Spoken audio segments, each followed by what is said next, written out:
আসসালামু আলাইকুম। অনেকে জানতে চাই যে সৌদি আরবের ভিসার দাম কত এবং আপনার সৌদি আরবে আসতে এবং সৌদি আরবের ইকামা পেতে বা সৌদি আরবে কাজ পেতে সর্বোচ্চ কত টাকা খরচ হতে পারে। আজকে একদম একটা গোপন তথ্য প্রকাশ করব।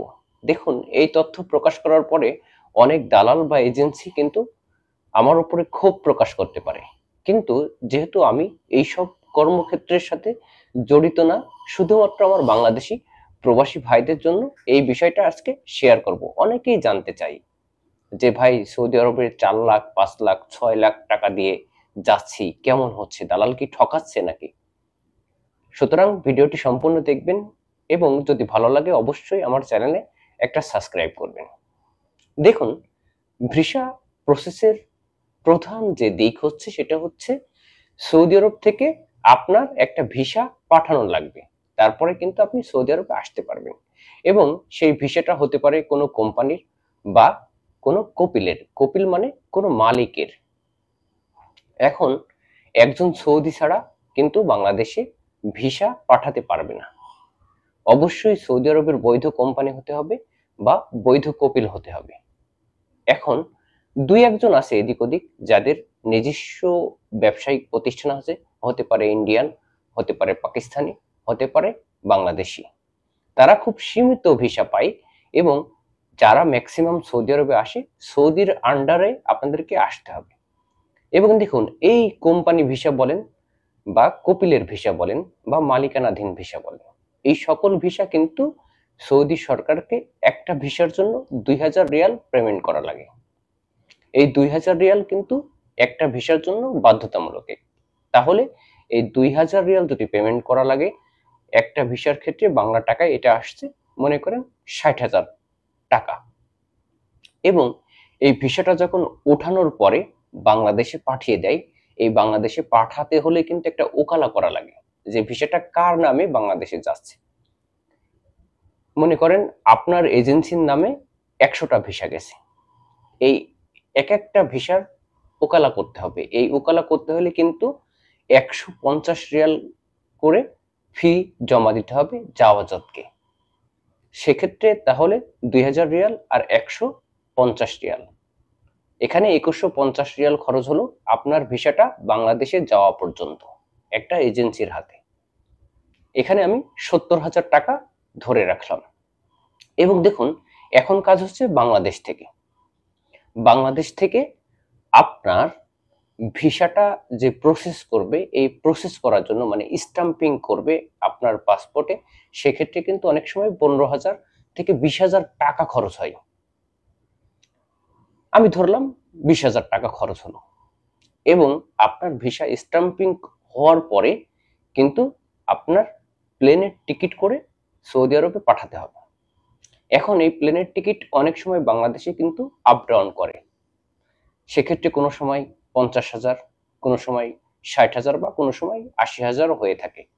কিন্তু এই সিন্ডিকেট যদি ভাঙানো যায় সেক্ষেত্রে কিন্তু টিকিটের দাম 20 থেকে 30,000 টাকায় কিন্তু পাওয়া যায়। আমাদের প্রতিবেশী দেশগুলো দেখুন, পাকিস্তান, ইন্ডিয়া, এগুলোতে কিন্তু অনেক কম বা সাশ্রয়ী রেটে আপনারা বা যারা আসে তারা টিকিট ক্রয় করতে পারে। এখন আমি টিকিটের খরচ মোটামুটি 60,000 টাকা ধরলাম, আর ভিসা প্রসেসিং এ 20,000, তাহলে 80,000 হলো। এবং আমার সৌদি আরব থেকে ভিসা পাঠাইতে 70,000 টাকা লাগছে বাংলাদেশের, তাহলে 1,50,000 হলো। আপনি সৌদি আরবে চলে আসতে পারবেন বাংলাদেশি টাকায়। এখন কথা হচ্ছে, সৌদি আরবে আসার পরে আপনার কি ধরনের খরচ হতে পারে। দেখুন, সৌদি আরবে আসতে হলে আপনার প্রথমত একটা ইকামা করা লাগবে, যেটা 3 মাস মেয়াদ হতে পারে অথবা 1 বছর মেয়াদি হতে পারে। এখন এই ইকামা খরচে কিন্তু জাওয়াজত ফি আপনার 650 রিয়াল এবং মক্তবে আমেল ফি আপনার 100 রিয়াল। এবং আপনার যে ইন্স্যুরেন্স বা অন্যান্য যাবতীয় খরচ অনুযায়ী এক্ষেত্রে আরো 700 রিয়াল আমি ধরে রাখলাম। সেক্ষেত্রে টোটালে খরচ দাঁড়াচ্ছে 1500 রিয়াল। আমি 1500 রিয়াল বাংলাদেশি টাকায় 50,000 ধরে রাখলাম। তাহলে দেখুন, আপনার বাংলাদেশ থেকে সৌদি আরবে আসতে 1,50,000 টাকা লাগছে এবং এখানে 1500 রিয়াল মানে বাংলা টাকায় 50,000 টাকা এই 50,000 আর 1,50,000, সেক্ষেত্রে কিন্তু আপনার 2 লক্ষ টাকায় আপনি সৌদি আরবে এসে কিন্তু বৈধভাবে কাজ করতে পারবেন। তাহলে আপনার বাংলাদেশ থেকে সৌদি আরবে আসতে সর্বমোট খরচ হলো 2 লক্ষ টাকা, বাংলাদেশি টাকায়। এখন আপনার কাছ থেকে দালাল বা এজেন্সি 4 লাখ অথবা 5 লক্ষ টাকাও কিন্তু নিতে পারে। সেক্ষেত্রে কিন্তু বাকিটাই তারা লভ্যাংশ হিসাবে ব্যবহার করে। এবং দেখুন, আপনারা যদি মেডিকেল ফি বাবদ টাকা জমা দেন বা অন্যান্য যে সকল পর্যায়ে টাকা জমা দেন, সেটা কিন্তু আলাদা বিষয়। অনেক সময় দালাল বা এজেন্সি এগুলো কিন্তু ইনক্লুড করে রাখে আপনার ভিসা খরচের সাথে। সুতরাং যে সকল ভাইরা আপনারা জানতে চাচ্ছিলেন, অবশ্যই আপনারা খেয়াল রাখবেন কোনো দালাল বা এজেন্সিকে অযথা বেশি টাকা দিয়ে সৌদি আরবে আসবেন না।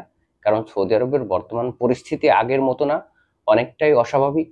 সুতরাং আপনাদেরকে অনেক লোভ লালসা বা বিভিন্ন মধুর মধুর কথা বলে কিন্তু ফাঁদে ফেলার চেষ্টা করবে। সেক্ষেত্রে আপনারা সাবধানতা অবলম্বন করবেন। এবং দেখুন, আমাদের পাশের দেশ, আপনি যদি ইন্ডিয়া, পাকিস্তান বা শ্রীলঙ্কা, নেপাল এইসব দেশের কথা চিন্তা করেন, তাহলে কিন্তু বাংলাদেশে খরচ প্রায় 3 ডাবল। এক্ষেত্রে কিন্তু পাশের দেশ ইন্ডিয়া বলেন বা শ্রীলঙ্কা বলেন, বাংলাদেশি টাকায় 50,000 বা 60,000 বা 70,000 টাকার মধ্যে কিন্তু তারা ইচ্ছা করলে সৌদি আরবে আসতে পারে এবং তারা এসে ভালো কাজ পায় এবং ভালোভাবে থাকতে পারে। শুধুমাত্র বাংলাদেশের এই যে অবৈধ সিন্ডিকেটের জন্য কিন্তু বাংলাদেশের ভিসা প্রসেসিং এর যে অবৈধ ফাঁদ, এই ফাঁদে অনেক প্রবাসী ভাইয়েরা লক্ষ লক্ষ টাকা ক্ষতিগ্রস্ত হচ্ছে।